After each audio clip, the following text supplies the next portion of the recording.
Right, so how much noise did Keir Starmer and Labour make upon losing the Rochdale by-election to George Galloway that he got an endorsement from hard-right has-been Nick Griffin, formerly of the BNP?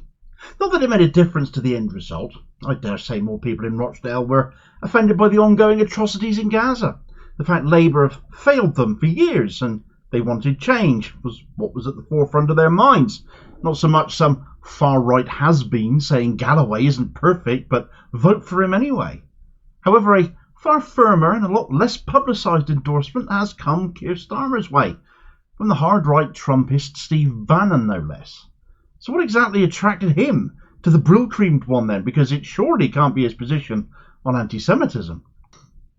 Right, so whilst George Galloway has now taken his seat in Parliament, ready to cause problems, or be one, we'll have to wait and see, for all the faults that man has, for all the criticism that can justifiably be levelled at him, and all manner of things, his support for Gaza is not one of them, as I've said in previous videos before, and it is that support that saw him win in Rochdale, despite perfectly justifiable questions being made about the right-wing company he has kept in the past, and indeed that endorsement he got from Nick Griffin during the Rochdale campaign certainly played into that, though perhaps endorsement a little bit of a stretch, because Griffin basically just said hold your nose and vote Galloway, because establishment parties and media deserve a kicking, something we on the left wouldn't disagree with, looking at the state of the Tories and Labour.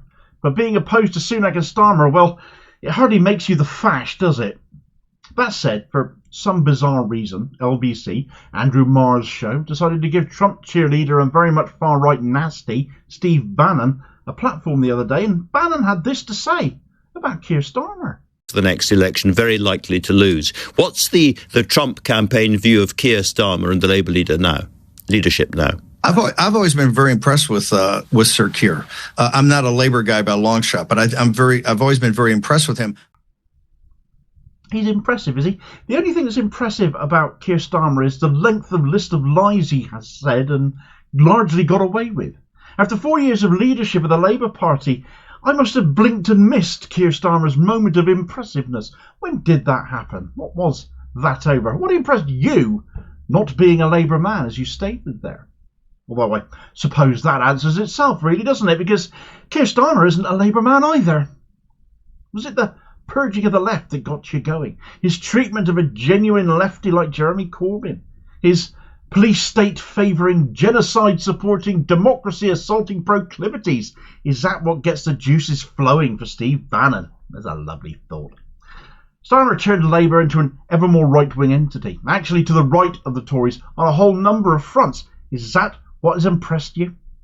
This should frankly terrify and horrify people, actually, that the brains behind Donald Trump, as Bannon is widely regarded as being, or has been, is praising the Labour leader right now. And if you were bashing Galloway over Nick Griffin, but you aren't equally hammering Starmer here, having received far more overt praise from Bannon, then you're a bloody hypocrite.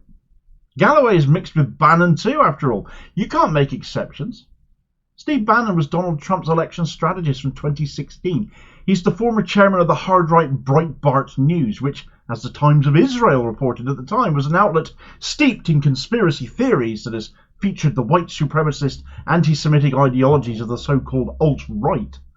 Jewish advocacy group and also very much pro-Israel Anti-Defamation League said of Bannon's appointment to Trump's administration that it is a sad day when a man who presided over the premier website of the alt-right, a loose-knit group of white nationalists and unabashed anti-Semites and racists, is slated to be a senior staff member in the People's House. Well, isn't he just? Bannon's hung out with the world's far right, from Viktor Orban to Nigel Farage to Marine Le Pen. He even called Tommy Robinson a hero. So all of this ought to be making Starmer rather uncomfortable. It should be. And I'm sure would be, if our pathetic media had bothered to pick up on this and run with it, because if an endorsement like that had come Jeremy Corbyn's way, well, you can bet your bottom dollar they would have been screening that day in, day out all week long. It's a great pity that Boris Johnson, who also had links to Bannon, wasn't picked up on that as well, wasn't it? Again, if you can criticise Johnson for that but not Starmer now, then you are again a hypocrite. Cue the non-existent rage and condemnation of the Keir Starmer fan club, waiting for that Corbyn endorsement from Bannon that will never come, of course, or desperately scrabbling around for a but Corbyn moment, because I can completely believe that that's what they're doing. He very much does still live rent-free in their heads. So what does impress Bannon about Starmer then? The unprecedented level of betrayal of all those who supported them into the position they are in? That would surely be one. Trump very much did that. Bannon is also a convicted criminal. It must be some pull to be drawn to a former director of public prosecutions. I'm not sure everybody was necessarily aware of that. Keir Starmer hardly ever mentions it, of course. Perhaps it's more to do with both Bannon and Starmer's relationship to antisemitism, in which case, given one has been accused of it multiple times, as that Times of Israel article noted, and the other, well, he's weaponised it for his own ends, conflated it with Zionism and support for Israel as well, causing a great many offences to a great many people, especially in Jewish communities across the country.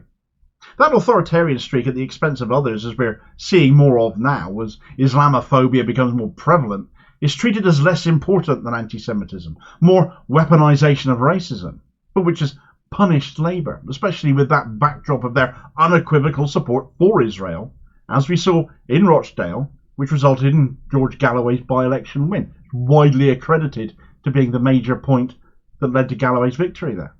Bannon actually wasn't even the only nor first hard-right endorsement for Starmer, you might be surprised to hear as well, as last month, when Shamima Begum's latest appeal to have her citizenship returned to her failed, but was ongoing, Jacob Rees-Mogg, of all people, actually advocated for a return. Jacob Rees-Mogg, what was that about? Something I actually happen to agree with, because fundamentally she's British-born. Therefore she is our issue to deal with, and if you refuse to accept that, well, you're standing on dodgy ground, because what other reasons could government strip people born in this country of their citizenship then?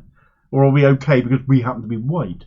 However, this elicited a response from another of our homegrown knuckle-draggers, the leader of Britain First, Paul Golding, who tweeted out, "Typical Tory tosspot. So out of touch it's incredible. The Tories need to be electorally annihilated. Vote Labour in November."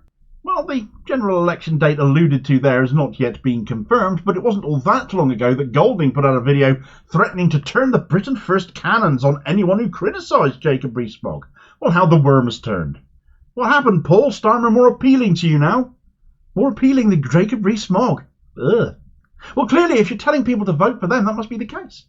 Galloway might have earned himself a right-wing endorsement of sorts, but nothing as full of praise as Starmer just got from a far worse individual as Steve Bannon. And as much as Galloway also has that connection to Bannon too, he was right when he said the Tories and Labour are two cheeks of the same arse. And this is fundamentally why he won in Rochdale. Threats to that Tory-Labour status quo is what we all need to be backing now. And there are numerous better candidates than George Galloway on offer, as this video recommendation here will tell you all about. And I'll hopefully catch you on the next vid. Cheers, folks.